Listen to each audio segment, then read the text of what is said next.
If your money disappears before the end of the month and you have no idea where it actually went, this video is for you. By the end of the next 8 minutes, you'll have a simple budgeting system that works even if you're broke, even if you're terrible with numbers, and even if you've tried budgeting before and quit. It's called the 50-30-20 rule, and it's the easiest way to take control of your money that I've ever seen. Stick with me to the end because I'll also show you the 2 mistakes that make most people fail at this and how to avoid them. Let's break it down. Here's the problem with most budgets. They ask you to track 40 different categories, log every single coffee, and basically turn your life into a spreadsheet. Nobody sticks to that. It's exhausting. So within a week, you quit, and then you feel like you failed, when really the system failed you. It was too complicated to survive real life. The 50-30-20 rule fixes that by using just 3 buckets. That's it. 3. You don't track 40 categories. You sort every dollar into one of 3 simple groups. Let me show you how they work. Bucket 1 is your needs, and it gets 50% of your take-home pay. Now, take-home is important. That means the money that actually lands in your bank account after taxes, not your salary on paper. Always budget with the number you actually receive.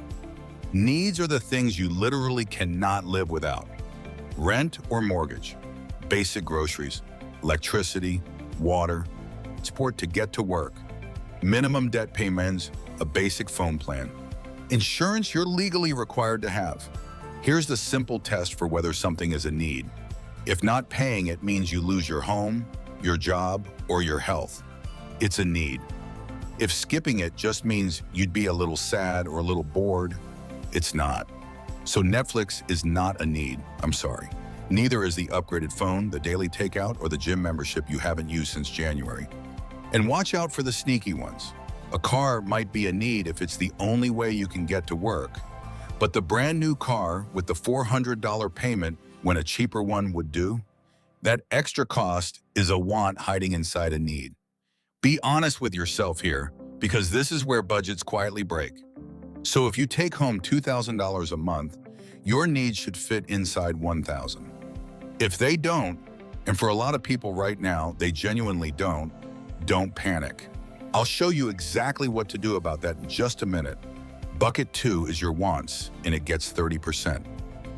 This is the fun bucket: eating out, streaming services, hobbies, that coffee, new clothes you don't strictly need, the concert tickets, the little upgrades that make life enjoyable.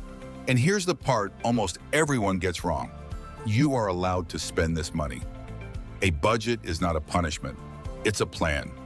If you make every single dollar boring and restrictive, you'll rebel, usually around week 3, and blow the whole thing in one weekend. On $2,000 a month, that's $600 of completely guilt-free spending. The point isn't to stop enjoying your life. It's to enjoy it on purpose, instead of wondering where it all went. Bucket 3 is the one that quietly changes your life.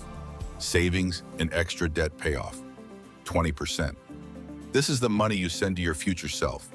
And there's actually an order to this bucket. First, build a small emergency fund, even $500, so a flat tire doesn't become a credit card debt. Second, throw extra money at any high-interest debt, like credit cards, because paying off a 20% interest card is basically a guaranteed 20% return.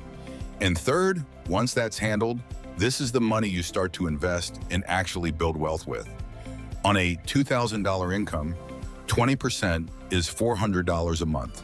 That's nearly $5,000 a year, starting from broke. Do that consistently, and you're not the same person financially in 12 months. Okay, let's make this real with an actual example, because numbers on their own are easy to forget. Let's say Sarah takes home $2,500 a month. Her needs bucket, 50%, is $1,250. Her rent, groceries, transport, and minimum payments need to fit in there. Her wants bucket, 30%, is $750 for eating out, streaming, and fun. And her savings bucket, 20%, is $500 a month going straight to her future. Notice she didn't track 40 categories. She sorted her money into 3 buckets in about 5 minutes. That's the whole point. It's simple enough to actually keep doing. Now, I promised I'd help if your needs are already blowing past 50%. This is the single most common problem, and almost no one explains it honestly. If your rent alone eats half your income, the rule isn't broken. It's a diagnosis. It's telling you the math doesn't work yet, and there are only 3 levers you can pull. Lever 1, to increase your income, a side income, a raise, picking up extra shifts, or selling things you don't use. Even an extra $200 a month changes these percentages surprisingly fast. Lever 2, cut a big rock, not a pebble. Your 3 biggest costs are almost always housing, transport, and food. Renegotiating your rent, getting a roommate, or refinancing a car saves you more in a single month than a whole year of skipping lattes. Everyone obsesses over the small stuff. The real money is in the big 3. Lever 3, temporarily shrink the savings bucket, but never all the way to 0. Even 5% keeps the habit alive. And when you're starting out, the habit is worth far more than the amount. You can always increase it later. You can't get back the months you skipped entirely. Now, before we finish, those 2 mistakes I promised, because these are what quietly kill most budgets. Mistake 1, budgeting with your salary instead of your take-home pay. If you plan around the bigger number on paper, you'll come up short every single month and feel like a failure. Always use the money that actually hits your account. Mistake 2, forgetting the bills that don't show up every month. Car insurance, holidays, birthdays, annual subscriptions. They feel like surprises, but they're not. The fix is a sinking fund. Take those yearly costs, divide by 12, and set that amount aside every month inside your budget. When the bill arrives, the money is already waiting. No panic, no credit card. So let's put it all together, and you can genuinely do this today. Step 1, find your real monthly take-home pay. Step 2, multiply it by 0.5, 0.3, and 0.2 to get your 3 buckets. Step 3, and this is the secret, automate the 20%. Set up an automatic transfer to a separate savings account. At a different bank if you can, time for the day you get paid.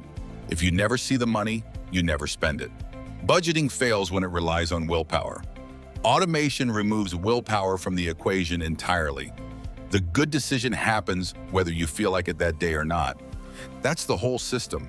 3 buckets, 50 for needs, 30 for wants, 20 for your future.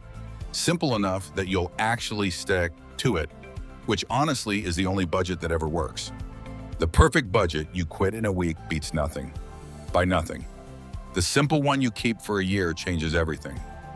If this made budgeting feel a little less scary, do me a favor and subscribe, because next I'm breaking down exactly where to put that 20% so it actually grows, even if you're starting with your very first $100. I'll see you there.